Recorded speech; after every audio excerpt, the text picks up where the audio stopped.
Assalamualaikum semua. Baik, hari ini kita akan belajar tajuk jisim, iaitu bagaimana cara kita nak tukar unit gram dan kilogram. Okey, baik, bila kita nak tukar unit gram dan kilogram, kita mesti tahu perkaitan antara dua unit ni. Okey, jadi 1 kilogram bersamaan dengan 1000 gram. Jadi untuk kilogram nak tukar kepada gram, kita mesti darab dengan 1000, dan gram nak tukar kepada kilogram, kita perlu bahagi 1000. Baik, untuk penukaran unit asas ni, kita hanya melibatkan dua operasi saja, darab ataupun bahagi. Baik, okey. Untuk pengetahuan murid-murid, jadi kalau nak rujuk buku teks, boleh tengok muka surat 189 dan muka surat 190. Okey, jom kita cuba soalan yang pertama. Tukarkan kepada kilogram atau gram.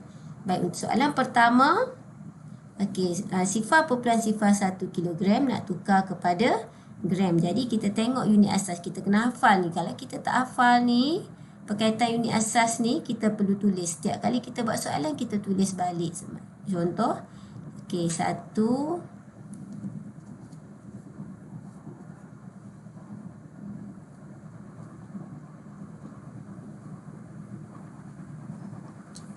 tukar pen cikgu. Baik. 1 kita kena ingat ni lah.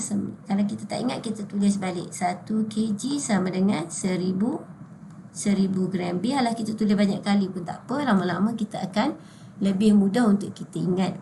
Baik. Jadi untuk kg nak pergi kepada gram, kg nak pergi kepada gram, kita perlu buat apa? Darab dengan 1000.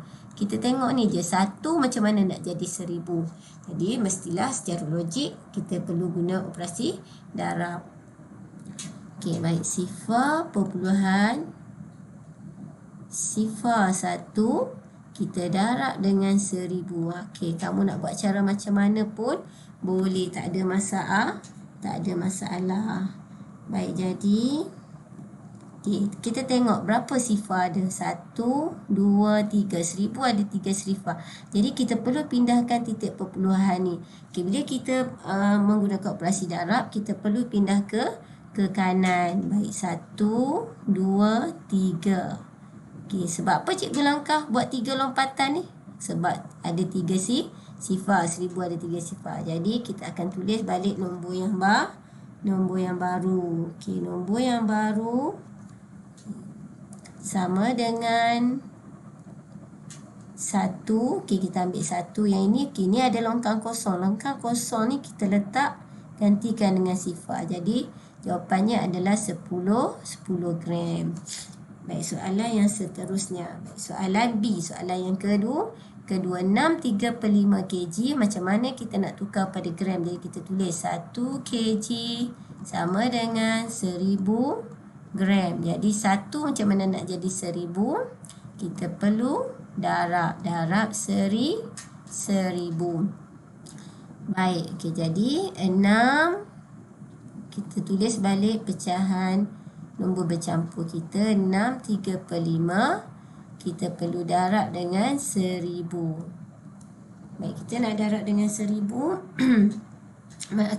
Sebelum ni kamu dah belajar darab pecahan. Jadi untuk darab pecahan, kamu perlu tukarkan ini, nombor bercampur ni, kepada pecahan tak wajah.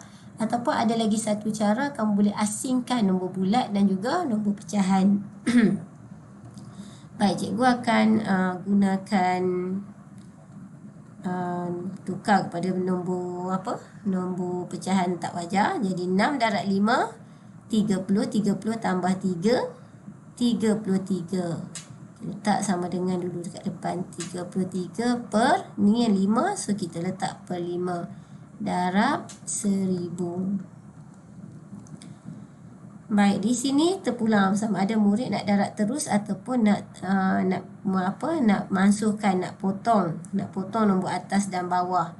Baik, kalau kita tengok ni, maksudnya 1000 ataupun 33 ni boleh tak bahagi dengan 5. Kalau cikgu tengok ni, maksudnya 35 tak boleh bahagi dengan 5.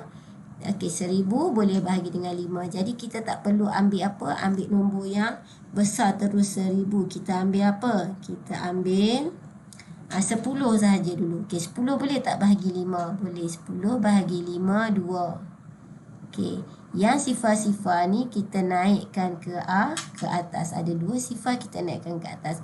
Jadi 10 dah bahagi 5. 5 ni pun kena bahagi dengan 5. 5 bahagi 5, 1.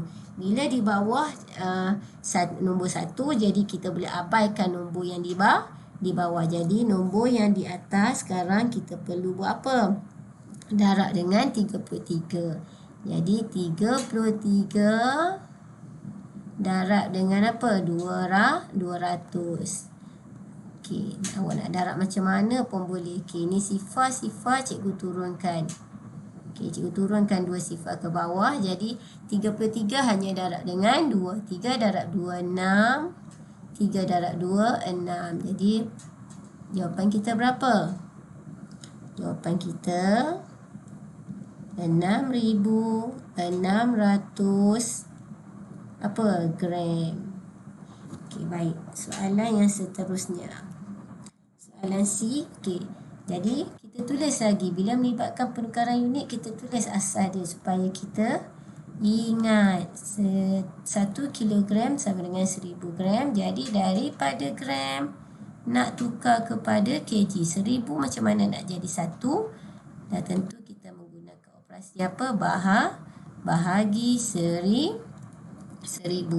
Jadi 4 kita tulis balik 4,250. Okey, bahagi 1000. Okey, awak nak buat bentuk per boleh atau nak buat bentuk lazim pun boleh, terpulang. Baik, jadi kita per dengan 1000, kita potong. Atas 1, bawah 1. Sifar dengan sifar kita boleh potong. Pastikan atas 1, bawah 1. Jangan atas 1, bawah 3. Itu tak boleh. Jadi nombor baru yang tinggal 425 per 100. Okay, jadi ada berapa sifar? Ada 2 sifar. 1, 2. Bila ada 2 sifar dari kanan, kita kira 1, 2. Okey. Ataupun kita ni kita jadikan dia nombor perpuluhan 1, 2. Jadi kita bahagi, kita nak pindah ke mana? Ke kiri. Daripada nilai yang kecil ni, daripada belakang ni. Sebab apa? Titik nombor bulat, titik perpuluhan dia sebenarnya dia ada di sini. Okey, jadi 1, 2. Kita pindahkan ke kiri. Kita balikkan. Jadi nombor baru kita 4.25. Okey, unit apa? Unit kg. Baik, soalan seterusnya. Okey, 8 kilogram 400 gram nak tukar kepada kg. Maksudnya 8 ni kita biarkan sebab dah ada unit kg. Yang kita akan tukar 400 gram ni. Macam mana kita nak tukar? Jadi sekarang 400 gram tadi kita dah tulis apa tu? Kita dah tulis perkataan unit bahagi dengan 1000. Jadi ada berapa sifar? 1, 2, 3. Jadi 1, 2, 3. Nombor yang baru kita iaitu sifar perpuluhan 4 kg. Untuk 400 gram bersamaan sifar perpuluhan 4 kg. Jadi kita akan tambahkan dengan 8 kg. Unit yang sama kita dah boleh tambah 8 tambah sifar perpuluhan 4. Okey, jadi atas ni pun kita letak perpuluhan sifar. Jadi 4/8. Okey, nombor baru kita iaitu 8.4 kg bagi soalan yang keempat.